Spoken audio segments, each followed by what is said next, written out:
ನಾನು ಚೆನ್ನಾಗಿದ್ದೀನಿ. ಸೊ ನೀವು ಎಲ್ಲರೂ ಚೆನ್ನಾಗಿದ್ದೀರಾ ಅಂತ ಅಂದ್ಕೊಂಡಿದ್ದೀನಿ. ಏನು ಸಡನ್ನಾಗಿ ಮತ್ತೆ ವೀಡಿಯೋ ಮಾಡ್ತಿದ್ದಾಳೆ ಅಂತ ಅಂದ್ಕೊಂಡ್ಬೇಡಿ. ಸೊ 2-3 ತಿಂಗಳು ಅನಿಸುತ್ತೆ ಗ್ಯಾಪ್ ತೊಗೊಂಡಿದ್ದೆ. ಸೊ ಮತ್ತೆ ಸ್ಟಾರ್ಟ್ ಮಾಡೋಣ ವೀಡಿಯೋಸ್ ಅಂತ ಹೇಳಿ ಮತ್ತೆ ಸ್ಟಾರ್ಟ್ ಮಾಡ್ತಿದ್ದೀನಿ. ಹಾಗೆ ಹೆಂಗೂ ಮನೆ ಗೃಹ ಪ್ರವೇಶ ಕೂಡ ಹತ್ರ ಬರ್ತಿದೆ. ಸೊ ಡೇಟ್ ಫಿಕ್ಸ್ ಆಗಿದೆ, ಯಾವಾಗ ಅಂತ ವೀಡಿಯೋಸಲ್ಲಿ ತಿಳಿಸ್ಕೊಡ್ತೀನಿ. ಸೊ ತುಂಬ ಎಕ್ಸೈಟ್ ಆಗಿದ್ದೀನಿ. ಸೊ ನಿಮಗೂ ಕೂಡ ಮನೆ ಯಾವ ಹಂತದಿಂದ ಯಾವ ಹಂತಕ್ಕಿದೆ ಅಂತ ನಿಮ್ಗೆ ಪ್ರತಿಯೊಂದು ಕೂಡ ಅಪ್ಡೇಟ್ ಮಾಡಿದ್ದೀನಿ.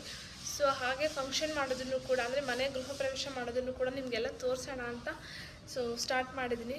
ಸೊ ಆ್ಯಕ್ಚುಲಿ ಸ್ಕಿಪ್ ಮಾಡಬಾರ್ದಿತ್ತು ಅಂತ ಈಗ ರಿಗ್ರೆಟ್ ಆಗ್ತಿದೆ. ಸೊ ಅದಕ್ಕೆ ಮತ್ತೆ ಕಮ್ ಬ್ಯಾಕ್ ಮಾಡೋಣ ಅಂತ ಅಂದ್ಕೊಂಡು ಸ್ಟಾರ್ಟ್ ಮಾಡಿದ್ದೀನಿ. ಸೊ ನೀವು ಅಂದ್ಕೊಂಡಷ್ಟು ಯೂಟ್ಯೂಬ್ ಈಸಿ ಇಲ್ಲ, ತುಂಬ ಅಂದರೆ ತುಂಬಾ ಕಷ್ಟ ಇದೆ. ಸೊ ಮತ್ತು ಕಂಟಿನ್ಯೂಸ್ ಆಗಿ ವೀಡಿಯೋಸ್ ಹಾಕೋಕ್ಕೆ, ಗೃಹ ಪ್ರವೇಶದ ವೀಡಿಯೋಸ್ ಹಾಕೋಕ್ಕೆ ಎಲ್ಲನೂ ಟ್ರೈ ಮಾಡಿ ವೀಡಿಯೋಸ್ ಚೆನ್ನಾಗಿ ಕೊಡೋಕ್ಕೆ ಟ್ರೈ ಮಾಡ್ತೀನಿ. ಸೊ ಇವತ್ತಿನ ಕೆಲಸ ಏನು ಅಂದರೆ, ಸೊ ಅಪ್ಪ ನನಗೊಂದು ಕೆಲಸ ಹೇಳಿದ್ದಾರೆ. ಸೊ ಬಿಲ್ಡಿಂಗ್ ಫುಲ್ಲು ಕಸ ಹೊಡೆಸ್ಬಿಟ್ಟು ಮೇಲೆ ಎಲ್ಲ ಗೂಡು ಕಟ್ಟಿದೆ. ಸೊ ಅದನ್ನೆಲ್ಲ ಕ್ಲೀನ್ ಮಾಡ್ಸೋಕ್ಕೆ ಹೇಳಿದ್ದಾರೆ. ಸೊ ಅದಕ್ಕೆ ಎಷ್ಟು ಮಟ್ಟಿಗೆ ಇದೆ ಅಂತ ನೋಡೋಣ ಅಂತ ಬಂದಿದ್ದೀನಿ. ನೀವೇ ನೋಡ್ತಿರ್ಬೋದು ಎಷ್ಟು ಕಸ ಇದೆ ಇಲ್ಲೆಲ್ಲನೂ ಅಂತ. ಗೂಡೆಲ್ಲ ಆಲ್ಮೋಸ್ಟ್ ಕಟ್ಟಿಬಿಟ್ಟಿದೆ. ಸೊ ಅದನ್ನೆಲ್ಲ ಕ್ಲೀನ್ ಮಾಡಿಸಿ, ಸೊ ಒಂದ್ಸಲ ಕ್ಲೀನ್ ಮಾಡಿಸಿದ್ರೆ ಮನೇಲಿ ಕೂಡ ನೀಟಾಗಿರುತ್ತೆ ಅಂತ ಫುಲ್ ಬಿಲ್ಡಿಂಗ್ಗೆ ಕಸ ಹೊಡೆಸಿ ಒಂದ್ಸಲಿ ವಾಟರ್ ವಾಶ್ ಮಾಡಿಸ್ಬೇಕು. ಸೊ ಮಾಡಿಸಿ ಕ್ಲೀನಾಗಿ ಇಟ್ಕೊಳ್ಳೋಣ ಅಂತ ಸೊ ಅಪ್ಪ ಹೇಳಿದ್ದಾರೆ ಕ್ಲೀನ್ ಮಾಡಿಸೋರ್ಗು ನಾನು ಬಿಲ್ಡಿಂಗಲ್ಲಿ ಬರಲ್ಲ ಅಂತ ಹೇಳಿದ್ದಾರೆ. ಸೊ ಅದಕ್ಕೆ ಕ್ಲೀನ್ ಮಾಡಿಸ್ಬೇಕು. ಸೊ ಎಕ್ಸೈಟ್ ಆಗಿದೆ, ಗೃಹ ಪ್ರವೇಶ ಹತ್ತಿರದಲ್ಲಿದೆ. ತುಂಬ ಎಕ್ಸೈಟ್ ಆಗಿದ್ದೀನಿ. ಸೊ ಎಲ್ಲೋ ಒಂದು ಕಡೆ ರಿಗ್ರೆಟ್ ಕೂಡ ಫೀಲ್ ಆಗ್ತಿದೆ. ಬಿಕಾಸ್ ನಾನು ಒಂದು 2-3 ತಿಂಗಳು ಏನು ಗ್ಯಾಪ್ ತೊಗೊಂಡೆ, ಆ ಗ್ಯಾಪ್ ತೊಗೊಳ್ಬಾರ್ದಿತ್ತು. ಇನ್ನೂ ಒಂದಷ್ಟು ವೀಡಿಯೋಸ್ ಹಾಕಿದ್ರೆ ಇನ್ನೊಂದಷ್ಟು ಫಾಲೋವರ್ಸ್, ಸಬ್ಸ್ಕ್ರೈಬರ್ಸ್ ಜಾಸ್ತಿ ಆಗ್ತಿದ್ರು. ಅಫ್ಕೋರ್ಸ್ ಜಾಸ್ತಿ ಆಗ್ತಿದ್ರು. ಬಟ್ ನಾವು ಹೇಳಿದ್ನಲ್ಲ ಆಗಲೇ, ನೀವು ಅಂದ್ಕೊಂಡಷ್ಟು ಈಸಿ ಇಲ್ಲ ಯೂಟ್ಯೂಬ್. ಎಡಿಟಿಂಗ್ ಆಗಿರ್ಬೋದು, ವೀಡಿಯೋ ಮಾಡೋದಾಗಿರ್ಬೋದು, ಪ್ರತಿಯೊಂದು ಕೂಡ ತುಂಬ ಕಷ್ಟ ಇದೆ. ಅದರಲ್ಲಿ ನನಗೆ 2 ಮಕ್ಕಳು, ಚಿಕ್ಕ ಮಕ್ಕಳು, ಅವನಿಗೆ ಏನು ಟ್ಯೂಷನ್ ಮಾಡ್ಕೊಳ್ಬೇಕು, ಇವನನ್ನು ನೋಡ್ಕೊಳ್ಬೇಕು, ಮನೆ ಕೆಲಸ ನೋಡಬೇಕು, ಹೊಸ ಮನೆ ಕೆಲಸ ನೋಡ್ಕೊಳ್ಬೇಕು. ಇಷ್ಟು ಕೆಲಸದ ಮಧ್ಯೆ ಇದು ಮಾಡೋಕ್ಕೆ ನಂಗೆ ತುಂಬ ಕಷ್ಟ ಆಗ್ತಿತ್ತು. ಸೊ ಅದಕ್ಕೆ 2 ಮಂತ್ಸ್ ಸ್ಕಿಪ್ ಮಾಡಿದೆ. ಸೊ ಈಗ ನಾನು ಕಮ್ ಬ್ಯಾಕ್ ಮಾಡ್ತಿದ್ದೀನಿ. ಸೊ ನಿಮ್ಮ ಸಪೋರ್ಟ್ ಮೊದಲೇ ಹೆಂಗಿತ್ತು ಈಗೂ ಹಾಗೇ ಇರಲಿ, ಪ್ಲೀಸ್ ಸಪೋರ್ಟ್ ಮಾಡಿ.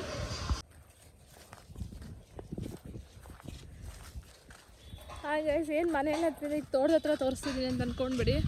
ಆ್ಯಕ್ಚುಲಿ ತೋಟದ ಹತ್ರ ಅಮ್ಮ ಅವರು ಊರಿಂದ ಒಂದು ಸ್ವಲ್ಪ ಜನ ಎಲ್ಲ ಕೆಲಸದವ್ರು ಬಂದಿದ್ದಾರೆ. ಸೊ ಅದಕ್ಕೆ ಬಂದ್ವಿ. ನಮ್ಮೂರಲ್ವಾ, ಸೊ ಅವ್ರನ್ನೂ ಮಾತಾಡ್ದಂಗೆ ಆಗುತ್ತೆ ಅಂತ ಬಂದೆ. ಆ್ಯಕ್ಚುಲಿ ಇವಾಗ ಯಾವ ಸ್ಟೇಜಲ್ಲಿದೆ ತೋಟ ಅಂತ ತೋರಿಸ್ತೀನಿ ನೋಡಿ. ಈ ಸ್ಟೇಜಲ್ಲಿದೆ. ಇನ್ನೂ ಒಂದು 3 ಮಂತ್ಸ್ ಹೋಗಬೇಕು ಕಾಯಿ ಮಾರೋಕ್ಕೆ. ಬಟ್ ಇನ್ನೂ ಅದೇ 3 ಮಂತ್ಸ್ ಅಂದರೆ ಆಗಸ್ಟ್, ನಿಯರ್ಲಿ ಅಕ್ಟೋಬರ್ ಆ ಟೈಮಲ್ಲಿ ಸೇಲ್ ಮಾಡ್ತೀವಿ. ಸೊ ನಾನು ತೋಟದ ಹತ್ರ ಬಂದು ನಿಯರ್ಲಿ 4 to 5 ಮಂತ್ಸ್ ಆಗಿದೆ ಗಾಯ್ಸ್. ಲಾಸ್ಟ್ ಟೈಮ್ ಕಾಯಿ ಕೊಯ್ಕೊಂಡು ಹೋಗಿರೋದು. ಆಮೇಲೆ ಬಂದೇ ಇಲ್ಲ ನಾನು ಈ ಕಡೆ. ತುಂಬ ದಿನ ಆಗೋಗಿತ್ತು ಬರಬೇಕು ಅಂದ್ಕೊಂಡ್ರೆ ಬರೋದಕ್ಕೆ ಆಗಿಲ್ಲ. ಇವತ್ತು ಅಮ್ಮ ಫೋನ್ ಮಾಡಿ ಎಲ್ಲ ತೋಟದ ಹತ್ರ ಇದ್ದೀವಿ ಬಾ ಅಂದಾಗ ನನ್ನ ತಮ್ಮಗೆ ಫೋನ್ ಹಾಕಿ ಅವನನ್ನ ಕರೆಸ್ಕೊಂಡು ಬಂದಿದ್ದೀನಿ. ಸೊ ಇವನ್ನ ಎತ್ಕೊಂಡು ಈಗ ಅಮ್ಮ ಅವರೆಲ್ಲ ಲಾಸ್ಟಲ್ಲಿದ್ದಾರಂತೆ. ಸೊ ಹೋಗ್ತಾ ಇದ್ದೀವಿ.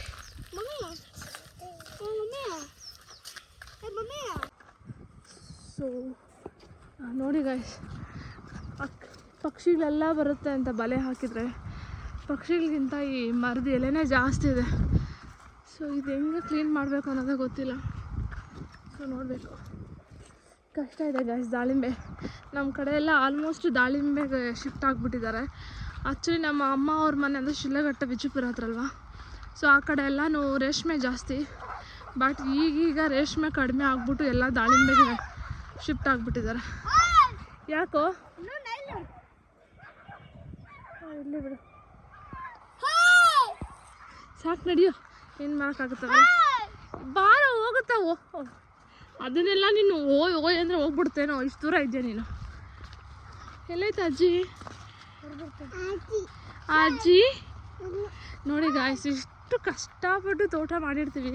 ಇಲ್ಲಿ ನೋಡಿ ಎಷ್ಟು ಬಲೆ ಹಾಕಿದ್ರೆ ಏನು ಯೂಸ್, ತಿನ್ಕೊಂಡು ಹೋಗ್ಬಿಟ್ಟೈತೆ. ಓಕೆ, ಏನು ಮಾಡೋಕ್ಕಾಗಲ್ಲ, ಅವಕ್ಕೂ ಊಟ ಬೇಕಲ್ಲ. ಸೊ ಬಟ್ ಅರ್ಧ ತಿಂದಿರುತ್ತೆ, ನೆಕ್ಸ್ಟ್ ಬಂದು ಅದನ್ನೇ ಅರ್ಧ ಫುಲ್ ತಿನ್ಕೊಂಡು ಹೋಗ್ಬಿಟ್ರೆ ಸರಿ. ಹಂಗೆ ತಿನ್ನಲ್ಲ ಗಾಯ್ಸ್. ಅದೊಂದು ಮತ್ತೆ ಅರ್ಧ ಕಚ್ಚಿರೋದನ್ನು ಮುಟ್ಟಲ್ಲ, ಮತ್ತು ಹೊಸದಾಗಿ ಇನ್ನೊಂದು ಹಣ್ಣಿಗೆ ಶಿಫ್ಟ್ ಆಗುತ್ತೆ. ಇನ್ನೊಂದು ಹಣ್ಣನ್ನು ತಿಂದ್ಬಿಟ್ಟು ಅದು ಅರ್ಧ ಬಿಟ್ಬಿಟ್ಟು ಮತ್ತು ಇನ್ನೊಂದು ಹಣ್ಣು ಹೊಸದಾಗಿರೋ ಮತ್ತು ಅದು ತಿನ್ನೋದಕ್ಕೆ ಸ್ಟಾರ್ಟ್ ಮಾಡೋದು. ಎಷ್ಟು ಹಣ್ಣು ವೇಸ್ಟ್ ಗೊತ್ತಾ? ಲಾಸ್ಟ್ ಟೈಮ್ ಆದರೆ ತುಂಬ ಹಣ್ಣು ಹಂಗೆ ಆಗಿಬಿಟ್ಟಿತ್ತು. ಅದು ಜ್ಯೂಸ್ ಮಾಡ್ತಾರಲ್ಲ ಅವ್ರದ್ದು ಅದನ್ನ ತೊಗೊತಾರೆ. ಸೊ ತುಂಬ ಎಷ್ಟು ನಿಯರ್ಲಿ 60-70 kg ಅಷ್ಟು ಅದೇ ಹಣ್ಣು ಸಿಕ್ಕಿತ್ತು, ಅರ್ಧ ತಿಂದುಬಿಟ್ಟಿರೋದು. ಬಟ್ ನಾವೆಲ್ಲ ವೇಸ್ಟ್ ಮಾಡಿ ಬಿಸಾಡಿಬಿಟ್ವಿ ಎಲ್ಲ ಕಿತ್ಬಿಟ್ಟು. ಸೊ ಈ ಸರಿ ನೋಡಬೇಕು.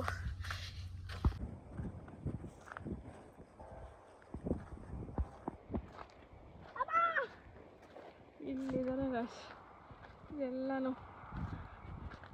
ಏನು ಮಾಡ್ತಿದ್ದಾರೆ ಅಂದರೆ ಕಾಯಿ ಕಟ್ತಿದ್ದಾರೆ. ಸೊ ಇಲ್ಲಿದ್ದಾರೆ ಲಾಸ್ಟಲ್ಲಿ. ನಮ್ಮಮ್ಮನೂ ಕೆಲಸ ಮಾಡಬೇಡ ಅವ್ರ ಜೊತೆ ಅಂತಂದರೆ, ಬಟ್ ನಾವು ಮಾಡಿದ್ರೆ ಅವ್ರ ಕೈಲಿ ಮಾಡ್ಸೋಕೆ ಹೋದರೆ ಮಾಡಲ್ಲ ಅಂದ್ಬಿಟ್ಟು ಅವರು ಮಾಡ್ತಾರೆ ಗಾಯ್ಸ್. ಏನು ಮಾಡೋದು, ಫಸ್ಟಿಂದ ಚೆನ್ನಾಗಿ ಕೆಲಸ ಮಾಡ್ಕೊಂಬಂದ್ಬಿಟ್ಟಿದ್ದಾರೆ. ಈಗ ಸುಮ್ಮನೆ ಇರು ಅಂದರೆ ಇರಲ್ಲ ಅವರು. ಎಷ್ಟು ಹೇಳ್ತೀವಿ ಅಂದರೆ ಅಷ್ಟು ಹೇಳ್ತೀವಿ, ಬಟ್ ಕೇಳಲ್ಲ.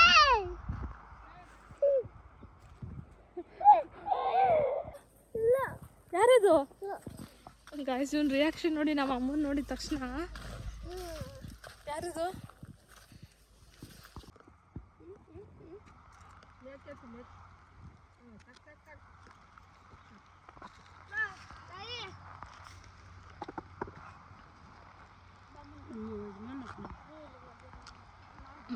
ಸ್ವಂತ ಕಲಿದ್ರು ಮಾ ಕಳ್ಳ ಎದ್ದೇಳ್ತಾವನೆ ಮೇಲೆ, ಕಳ್ಳ ಎದ್ದೇಳ್ತಾವನೆ.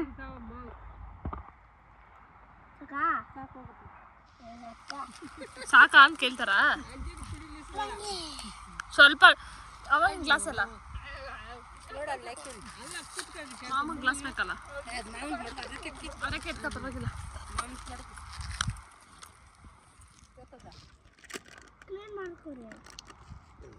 ಬಿಡು, ಮಾಮ ಬಾಟ್ಲಾಗೆ ಕುಡ್ತಾನೆ, ಅದಕ್ಕೆ ಹೋಗ್ಲಿ. ನೋಡಿ ಗೈಸ್, ಇದಿನ್ನೂ ಹಣ್ಣೇ ಆಗಿಲ್ಲ, ಇನ್ನೂ ತುಂಬ ಚಿಕ್ಕ ಕಾಯಿ. ಇವನು ಬಿಡಲೇ ಇಲ್ಲ, ಕಿತ್ಕೊಂಡೇ ಬಂದ್ಬಿಟ್ಟಿದ್ದಾನೆ ಒಂದು. ಇವಾಗ ಇದನ್ನು ಬಿಡಿಸ್ಕೊಡು ಅಂತ ಕೇಳ್ತಿದ್ದಾನೆ. ಏನದು ಏನದು ಏನು ಮಾಡ್ಬೇಕು ಇವಾಗ ನಾನು? ಹಾಂ ತೋರಿಸು, ಅವ್ರಿಗೆ ತೋರಿಸು. ಕಾಯ್ಬೇಕಂತ ಕೇಳು ಬಾಯ್ಲಿ. ಅವ್ರಿಗೆ ಹೇಳಿ ಕಾಯ್ಬೇಕಂತ ಕೇಳು. ಬೇಕಾ ಗೈಸ್? ಇವಾಗ ನಾನು ಇದು ಬಿಡಿಸ್ಕೊಡೋವರೆಗೂ ಅವ್ನು ನಾನು ಬಿಡಲ್ಲ. ಸೊ ಬಿಡಿಸಿಕೊಡೋಣ. ಒಳಗಡೆ ಕಲರ್ ಆಗಿದೆಯೋ ಇಲ್ಲ ಅಂತಲೂ ಗೊತ್ತಿಲ್ಲ, ನೋಡೋಣ. ಪರವಾಗಿಲ್ಲ ಗೈಸ್, ಒಂದು ಸ್ವಲ್ಪ ಸುಮಾರಾಗಿ ಕಲರ್ ಬಂದಿದೆ. ಬಟ್ ಇನ್ನೂ ಫುಲ್ ಬ್ಲ್ಯಾಕ್ ಆಗುತ್ತೆ, ಬಟ್ ಅಷ್ಟು ಬ್ಲ್ಯಾಕ್ ಆಗಿಲ್ಲ. ಬಟ್ ಇವಾಗ ನೋಡಿ ಎಷ್ಟು ಅವ್ನು ತೋರಿಸು ಚಿಟ್ಟಿನ ತೋರಿಸು. ಕ್ಯಾಮ್ರಾ ಕೈ ಅಡ್ಡ ಇಟ್ಕೊಂಡಿದ್ಯೋ? ಇಲ್ಲಿ ಫಿಂಗರ್ ತೆಗೆ, ಇಲ್ಲಿ ತೋರಿಸಿ. ಇವಾಗ ಫುಲ್ ಎಕ್ಸೈಟ್ ಆಗಿದ್ದಾನೆ. ಇವಾಗ ಅವ್ನಿಗೆ ಏನಿಲ್ಲ, ಬಿಡಿಸ್ಕೊಡ್ಬೇಕು, ಅವ್ನು ತಿನ್ಬೇಕು ಅಷ್ಟೇ. ಸೊ ಬಿಡಿಸ್ತಾ ಇದ್ದೀನಿ. ಬಟ್ ಕಷ್ಟ ಇದೆ. ಚಾಕು ನೋಡಿ ಹಿಂಗಾರ್ತಾನೆ.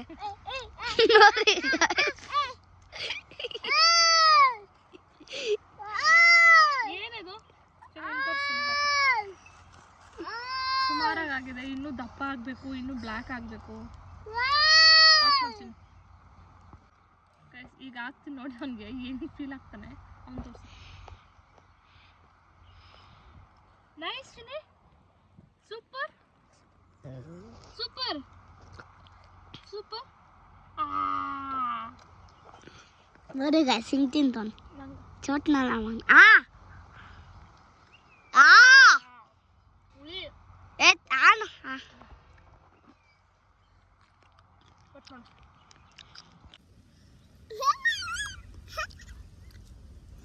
ನನ್ನನ್ನೇ ತೋರಿಸ್ತೆ ನೋಡಿ.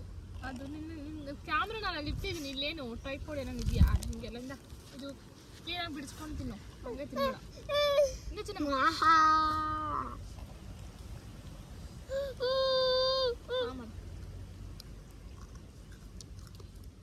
ಆ್ಯಕ್ಚುಲಿ ನಾವು ತೋಟದ ಹತ್ರ ಬರೋದೇ ಲೇಟು ಗೈಸ್, ಜಾಸ್ತಿ ಬರೋದೇ ಇಲ್ಲ, ತುಂಬ ರೇರಾಗಿ ಬರ್ತೀವಿ. ಬಟ್ ಬಂದಾಗ ಇದು ಈ ಥರ ತೋಟದಲ್ಲಿ ಹಣ್ಣು ಕಿತ್ಕೊಂಡು ತಿನ್ಕೊಂಡು ಮತ್ತು ಊಟ ಮಾಡೋಕ್ಕೆ ಎಲ್ಲ ತುಂಬಾ ಇಷ್ಟ ಆ್ಯಕ್ಚುಲಿ ಹೇಳ್ಬೇಕಂದ್ರೆ. ಬಟ್ ತೋಟ ಇಲ್ಲಿ ದಾಳಿಂಬೆ ಹಾಕೋದ್ರಿಂದ ಬರೋದು ರೇರು. ನನ್ನ ತಮ್ಮ ಬಂದು ಮತ್ತು ಇನ್ನೊಬ್ರು ಇದ್ದಾರೆ, ಅವ್ರು ಬಂದು ನೋಡ್ಕೊಂಡು ಹೋಗ್ತಾರೆ. ನಾವು ಬರೋದು ರೇರು ಗೈಸ್. ಈ ಥರ ಬಂದಾಗ ಇಷ್ಟ ಆಗುತ್ತೆ, ಇಲ್ಲೇ ಟೈಮ್ ಸ್ಪೆಂಡ್ ಮಾಡೋಕ್ಕೆ ಹುಡುಗರ ಜೊತೆ. ಸೊ ಇಷ್ಟ ಆಗುತ್ತೆ. ಸೊ ನೋಡಿ, ಇವ್ನು ಚಪ್ಪಲ್ ಹಾಕಿಲ್ಲ, ಏನೂ ಹಾಕಿಲ್ಲ, ಇಬ್ಬರು ಹಂಗೆ ಕೂತ್ಕೊಂಡ್ಬಿಟ್ಟಿದ್ದಾರೆ. ನಮ್ಮಮ್ಮ ಇಲ್ಲೆಲ್ಲನೂ ಏನು ಹೇಳ್ತಾರೆ ಅಂದರೆ, ಬಿಡಮ್ಮ ನೀವು ಮಣ್ಣಲ್ಲೇ ಬಿಡಲ್ಲ, ಮಕ್ಕಳನ್ನ ಮಣ್ಣಲ್ಲೆಲ್ಲ ಬಿಡಬೇಕು ಅಂತ ಹೇಳ್ತಾರೆ. ಅದಕ್ಕೆ ಎಲ್ಲ ಬಿಟ್ಬಿಟ್ಟಿದ್ದೀನಿ, ಹೆಂಗೆ ಬೇಕಾದರೂ ಇದ್ಕೊಳ್ಳಿ ಅಂತ. ಆ್ಯಸ್ ಯೂಶ್ವಲ್ ಮತ್ತೆ ಮನೆಗೆ ಹೋದ್ಮೇಲೆ ಆ್ಯಸ್ ಯೂಶ್ವಲ್ ನೀಟಾಗಿ ಸ್ನಾನ ಮಾಡಿಸಿ ನಾರ್ಮಲ್ ಆಗಿರ್ತಾರೆ. ಸೊ ಈಗ ಆಡಲಿ, ನಾನು ಹೆಂಗೂ ಮಣ್ಣಲ್ಲಿ ಅನ್ನೋದೇ ಬಿಡಲ್ಲ ಗೈಸ್, ಅದಕ್ಕೆ ಈಗ ಚೆನ್ನಾಗಿ ಆಡಲಿ ಅಂತ ಬಿಟ್ಟಿದ್ದೀನಿ. ಇವ್ ನೋಡಿ ಗೈಸ್, ಬೇಕು ಅಂತ ಕ್ಯಾಮ್ರಾದಲ್ಲಿ ಕಾಣಿಸ್ಬೇಕು ಅಂತ ಅಷ್ಟು ಬೆಂಡ್ ಆಗ್ತಾವನೆ. ಡ್ರಾಮಾ ಇವ್ನು ಜಾಸ್ತಿ. ಬಟ್ ತುಂಬ ಕಹಿ ಇದೆ, ಕಾಲು ತೆಗಿ, ಕ್ಯಾಮ್ರಾಗೆ ನಂಗೆ ಕಾಣಲ್ಲ.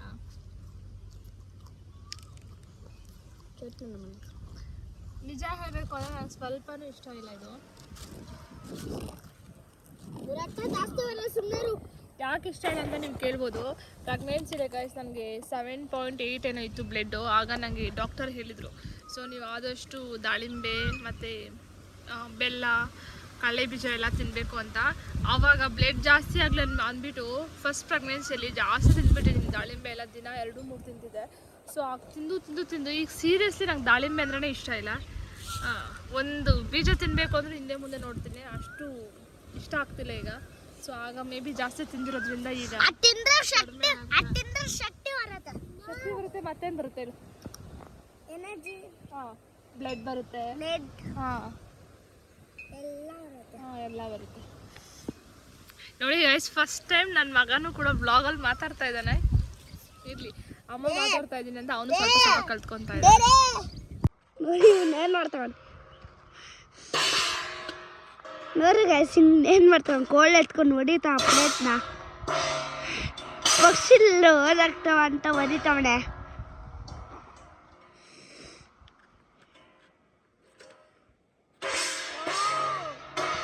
ನೋಡಿ ನೋಡಿ ಹೊಡಿತಾನೆ. ನೋಡಿ ಗೈಸ್, ನೀವೇ ನೋಡಿ ನೋಡಿ, ಅಂಟಿಸ್ಕೊಂಡು ಹೊಡಿತಾನೆ.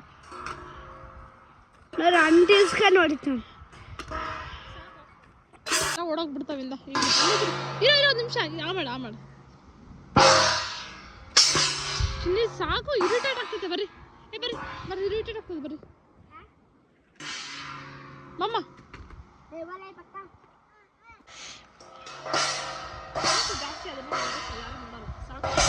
ನೋಡಿ ಗಾಯ್ಸ್, ಹಿಂಗ್ ಮಾಡ್ತಾವನೆ. ಬಿಸಾಕ್ ನಿಂತ್ಕೊಳ್ಳ. ಏನ್ಮ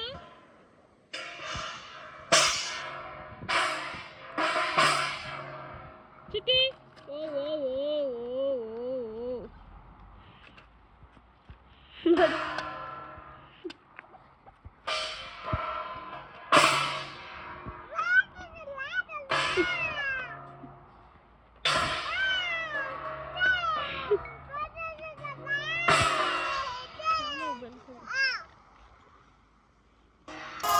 ಸೊ ಇದು ಇವತ್ತಿನ ವಿಡಿಯೋ ಆಗಿದ್ದು. ಸೊ ಅಷ್ಟು ಚೆನ್ನಾಗಿ ಬಂದಿಲ್ಲ, ನನಗಿನ್ನೂ ಸ್ವಲ್ಪ ಕೆಲಸ ಜಾಸ್ತಿ. ಆದರೂ ವಿಡಿಯೋ ಮಾಡೋಕ್ಕೆ ಟ್ರೈ ಮಾಡಿದ್ದೀನಿ. ಇನ್ನೂ ಬೆಟರಾಗಿ ವಿಡಿಯೋ ಮಾಡೋಕ್ಕೆ ಟ್ರೈ ಮಾಡ್ತೀನಿ. ಸೊ ಇದೇ ಥರ ನಿಮ್ಮ ಸಪೋರ್ಟ್ ನನಗೆ ಯಾವಾಗಲೂ ಇರಲಿ. ಪ್ಲೀಸ್ ಶೇರ್ ಮಾಡಿ, ಸಬ್ಸ್ಕ್ರೈಬ್ ಮಾಡಿ. Thank you.